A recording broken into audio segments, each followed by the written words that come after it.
The last known use was in the early 1900s in Afghanistan. This all came to light in 1921 when the National Geographic published this image in their magazine. This was also used in the United States from time to time during the 17th and 18th century. One notable example was in Boston, Massachusetts, where a few pirates were hung at the Boston Harbor, which served as a warning to any sailors that were approaching Boston. Now let's talk about England, since they love this form of punishment so much. In England, this was used on traitors, murderers, pirates, and thieves. But after the year 1752, the Murder Act was passed, which required that all convicted murderers must be put to death by being publicly dissected or by gibbeting of some sort. And over 134 confirmed people met this fate. The most common form of gibbeting were actually cages, and they looked like this. It was an all-steel cage that was shaped tightly to the form of a human body, which was so tight that it would not allow the person inside to move. They were then hung 30 feet or more off the floor, usually on a public road or waterhole, to ensure that the most amount of people could witness this monstrosity. But I can only assume this was more annoying than anything, since every time you get thirsty and needed to fill up your container of water, you would have to deal with a dying man begging you for a sip.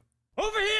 But the annoyance and torture of the public didn't stop there, because after the criminals would die in the cages, the body would be left inside to rot for years and years on end, with the locals complaining that the smell of death was so pungent that they couldn't even sleep at night. There's even been reports that some human remains stayed inside of these cages for over 20 years, before a government official would finally remember to clean it out.